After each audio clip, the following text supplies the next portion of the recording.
kubikora ntangiye no kwibana ntabwo nari nzi nyine donc kwibana ibintu byo guteka n'ibiki byose kandi urumva nk'umudebita mu buzima bwo kwibana yari nkeneye knowledge Semuhungu icyo gihe ntabwo yapostingaga ibintu by'ubutinganyi ariko Semuhungu icyo gihe ibintu baretse gato Godfather muting yo mikoro nango njya mvuga nanjye bari kumvugira musinye mvugira mu bantu nanjye sibyo kuvugira kubane kuri teka Semuhungu yapostingaga ibintu bijyanye donc ari guteka yitaga ngo ni chef Eric ngira ngo abantu bamukurikiranaga kuri Instagram barabizi yitaga ngo ni chef Eric chef y'igikoni nyine murabyumva yakunda gupostinga kuri Instagram kuri story utuvideo twinshi arimo kwigisha uburyo bateka stew ibintu byinshi umuntu wari umudebita ntangiye kwibana ndamubwira nti rero ujye unyigisha ujye umpa amatutorial unyigishe gukoresha ibintu by'ibirungo bye nitekera ko nta mukozi ngira buriya naho ngaho twamenyaniye noneho yapostinga video nkamubaza munabirebye donc chat nibaza hanze zose ibintu byose namubazaga nasubizaga stories yashyizeho amavideo kamubaza ni se ni gute umuntu ashobora guteka inyama zikoroha bazitetse umwanya muto kwipano ibintu nk'ibyo ngibyo kuko urumva mwaminiya nyine mbona bikora neza cyane ko nibyo nari nyene iyo knowledge twagiranye iyo relationship donc yari nka mentor mu bintu bijyanye donc n'igikoni kandi byaramfashaga pe kuko nabikoraga sometimes nanamubaza noneho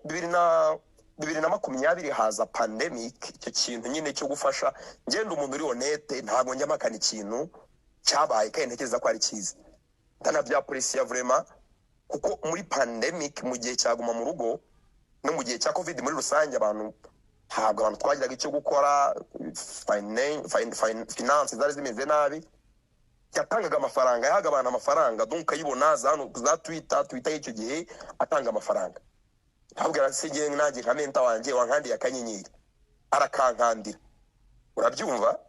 vraiment ndabya pressure umuntu wese covid yakubise kiragihe wari ufite umuntu wamuha support yari musabye kandi yari muhaye ibyo I appreciate that a lot ntabwo ninjye wabyivugiye ntabwo nari byarabaye kandi ni ikintu cyiza that I appreciate so ikintu rero azanamo cyo kuvuga ngo ikintu twapfuye ngo cyatumye nandika biriya ngo nuko ngo namusabye urukundo ararowe nyima abantu bose Semuhungu mujya mubona naho ngo kuri X iteka ryose uyu umuntu amumwatatse sire nanjye itavuga ngo nawe uri umutinganye ngo nawe uri umusangira ngendo buge donc niyo turufa koresha kugira ngo message ko arasibonera kuri TV The Choice Godfather nawe ujye moderating ibintu neza iyo umuntu ari kuvuga mutinga mikoro yanjye mutinga mikoro z'abandi sibyo ibyo nshaka kuvuga birangire hano ntago turi hangana Semuhungu urebye message ari kwerekana ni mu bicunga neza murabona ari reply nakoraga kuri story rero murabona ko nasaga nuvuga nisubiza story urumva inspiring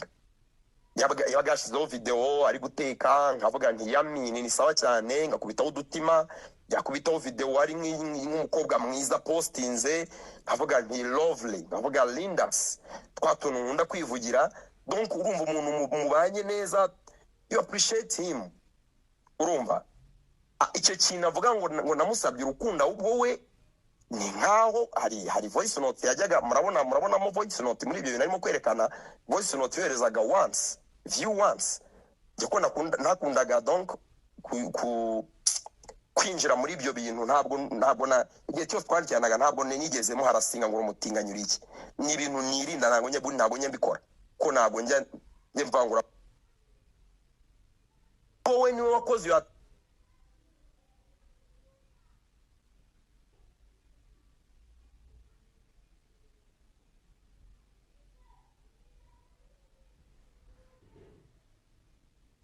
osokiye uri kubyumva nkandika guy nageza ko muri kunyumva we hari message iri clear na postinze nawe yayipostinze ahubwo yanayipostinze mubwira ati I'm not gay I'm a gentleman ngumusubizaga voice note ziri view once ari urukundyoshya ndamubwira izo nzira sinzi genderamo ngendo mu gentleman na appreciating ibintu ukora muri iyo message maribona I appreciate what bakuryoheje you do. gute wakibonye waje Celebrity ukora ibintu kubeshya byiza umuntu yakwigiraho, bakuryoheje ibintu byo guteka n'ibiki byose, yakoraga ibintu byinshi, guklininga ama backyards, ama jardin, n'utuntu twinshi yakoraga buri muntu n'utuntu twiza, kandi aba celebrities benshi barabikora. So when you wakoze icyo kintu ubwo mucamutsa nawe ubwira nti désormais I'm not gay, nubwo nanditse nawe nkandika guy, I'm a gentleman, iyo message iragaragara clear. So we rero akona agaturufu ke n'akantu ko ku ruhande ashobora gukora kugira ngo kudisgracing mu gihe mwagiranye misunderstanding, kuko episode yo kwandikirana muri 2022 kuko ngira ngo hari menye n'icyo gihe arukira kuri Instagram yanyiswe yigeze kuva igihe kirekire, sinzi ikintu byenda cyabaye, ariko ntabwo kuvuga ngo nango voice note amwandikira gasenizi ni voice note za appreciation. Niba nyeretse akantu yerekanye akantu keza kuri nuza nkavuga ni wow, hari utuntu yakundaga gupostinga arimo guteka avuga ati akati imbuto arya watermelon, avuga ati wotana wo utuntu nk'utwo, avuga ati yami utuntu nk'utwo, agashyira kuri story nka muri prying. Yari umuntu wanjye ufite, yari umuntu uri close uko yanyerekaga amatutorial menshi. Hari n'izindi voice note kano kanya ngera nabumvisha yandika, donc namwoherezaga nkubwira nti ibintu ko bimeze gutya, inyama baziteka gute, ibirungo bikoresha gute, n'ibyo bintu. Izo chat twagiranaga, niba afite ikintu nigeze mwandikira ngo se muhungu ndagukunda whatever, ntekereza ko nk'umuntu undakariye kandi murabizi ko atajya heza, siritiyo watatse inyungu ze, ntekereza ko ibyo ni ibintu yakabaye yagaragaje. Ibyo kuri The Choice nyine ni video ni donc ni screen record za chats recordings arimo kugenda ahereza aba YouTubers, ariko ntekereza ko njyewe muri conscience yanjye sinjya nandikirana n'umuntu ikintu ntasubiramo. Niba afite na video yanjye ya news rwose n'uburenganzira bwe ayipostinge pe, ariko naye ku mutima warabizi ko iyo conversation arabizi ko rwose arabizi ko hari levels. N'umuntu wari umeze neza ubona ko imbere wamwigiraho utuntu twinshi, ufite ni replies nakoraga kuri stories zo kuri Instagram, kandi umuntu wese ufite abantu baziranye bafite ibyo badiringa, nanjye twadiringana ibintu by'igikona yigisha guteka, banamuzi barabizi ko igihe yabyigishaga abantu barabizi, byitwa Chef Eric, barabizi. Hari n'ibintu yagura muri supermarket, nyagura ibikoresho byo mu nzu kabanza kumureberaho ibintu yakoresheje nk'umuntu utangiye kwibana bwa mbere. So ntekereza ko rero icyo of course ntabwo wagikura ku mihanda, ariko ni ikintu kiri clear and obvious. Chat zose twagiranye ndazemera, ariko ushobora kureba muri izo chat yerekana ukabona impamvu harimo presque chat zanjye gusa ize zitarimo, nuko nari pryingaga kuri stories, ntabwo ari conversation twagirana. Ndazifite ngiye kuzishyira hanze, ngiye guzishyira hanze ayo banyarwandakazi ibyo ndebesheje amaso yanjye. Ariko yakine rwose yakine amajwi tugiye kuyafite, yakine hano arabatesengutse yatesengutse ko amajwi ufite ugiye kudukinira ya uri kumwereka. Ariko abanyarwandakazi bose baki aya izi chati dore uru n'urukundo muri izi message, uru n'urukundo ukunda umuntu bisanzwe w'umutwe murakoze. Reka nyamanike, reka mbishyireho. Komeza Rore, komeza bishyireho rwose. ari kwigira Rwanda ntakintu ugeze mwandikira cyangwa mvugana nawe ntibuka cyangwa se ntazi nta na kimwe, kuko chat zo kuri Instagram iyo utahinduye account ntizijya zivaho.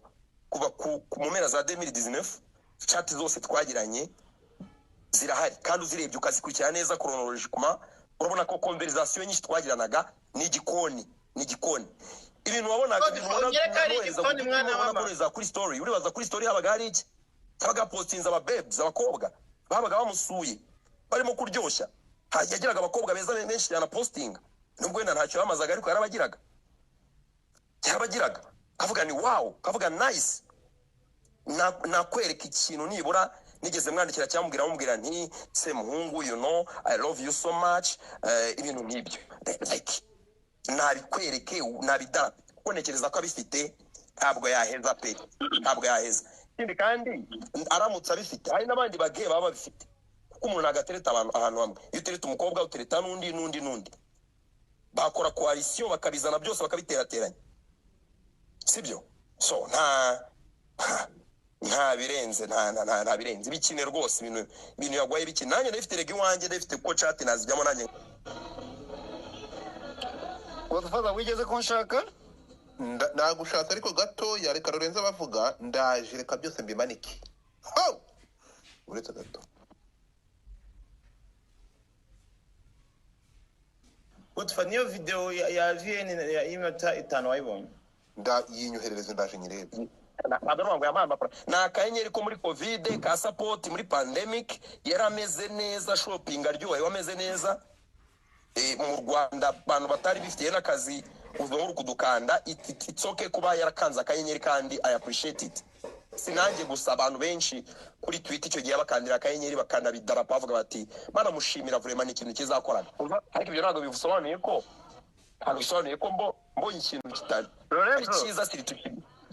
kiri abantu benshi nta kivuga ntabwo ushobora Lorenzo yo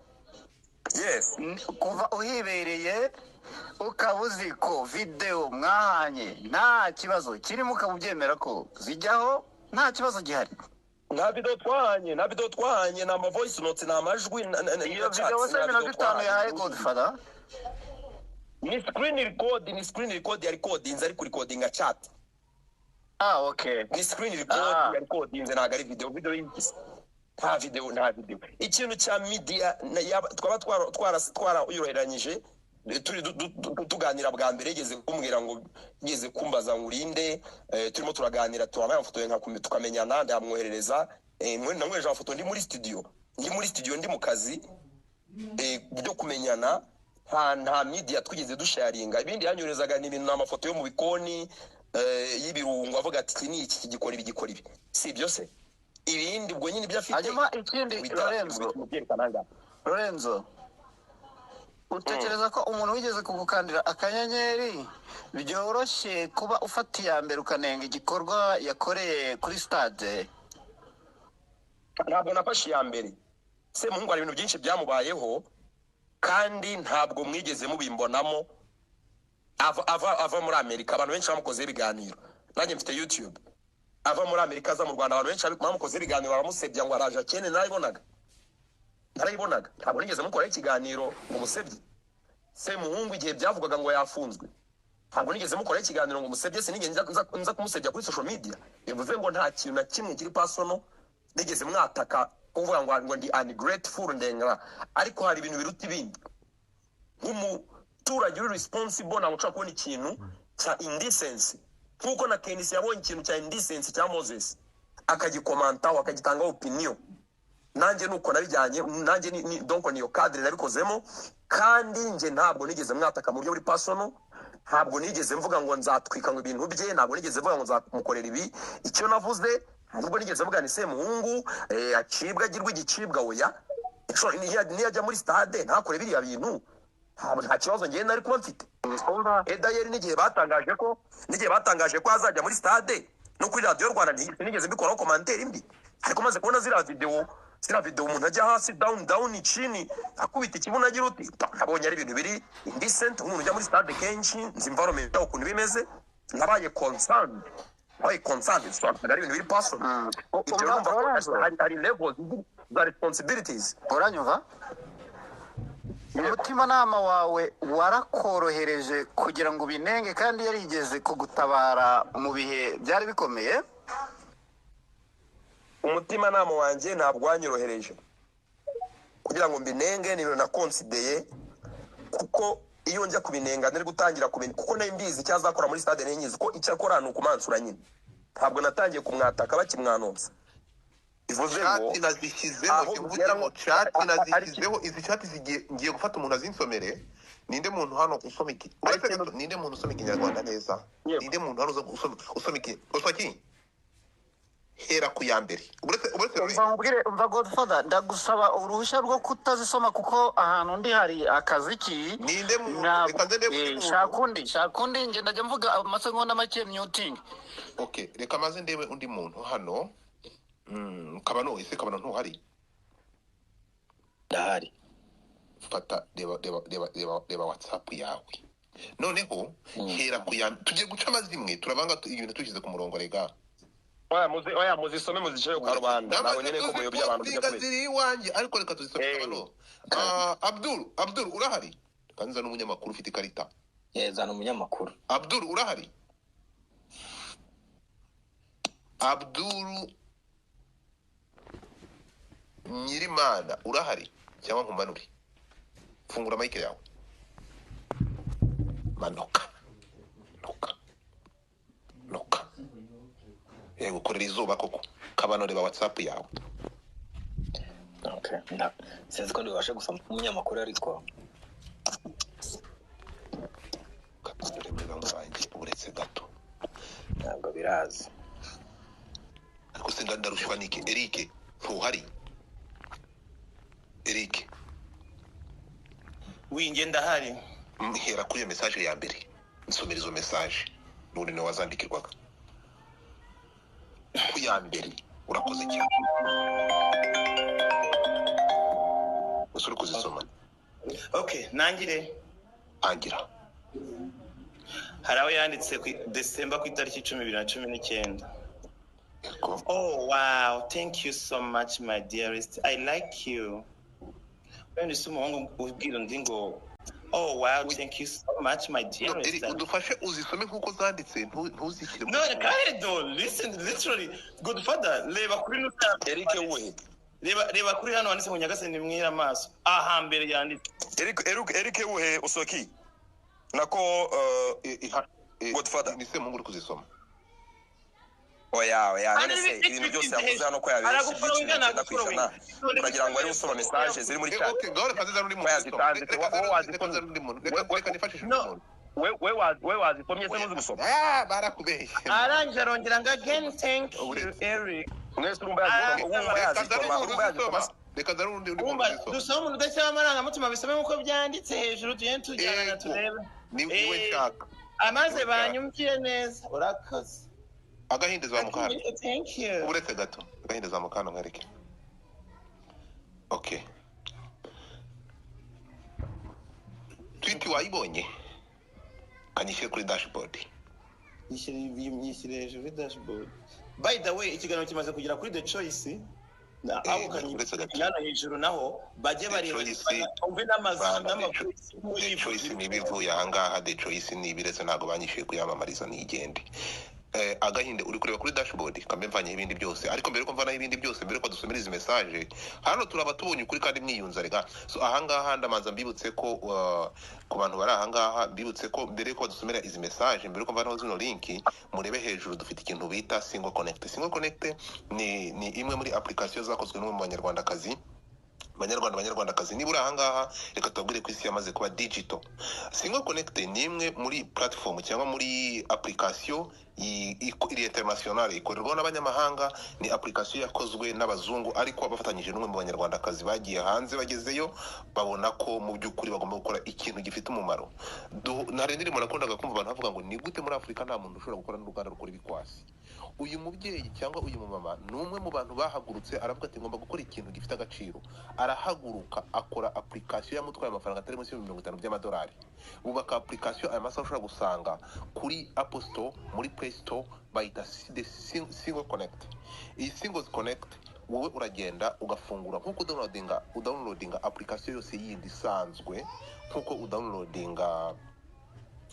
WhatsApp cyangwa na EX turi gukoresha ni kudownloadinga Single Connect warangiza ugashyiramo amazina yawe ubundi ukagenda ugahurira n'abantu muhuje imyemerere muhuje imico mukaganira mugahuza urugwiro mukinjira muri relationship. Hajya abantu bifuza gushaka abakunzi ariko mu buryo buri official ntabwo ari tinda sa nko gusambanira no na ahantu hahurira abantu b'abanyabwenge hahurira abantu bafite amakariya zabo bakahurira ni nk'uruganiriro aho ushobora kumenyana n'abantu iyo mukajya muri relationship. Bayita Single Connect 2022 nkuko muri kureba hejuru ugende uyidownloadinge unayisakaza ahandi noneho abantu binjire muri relationship.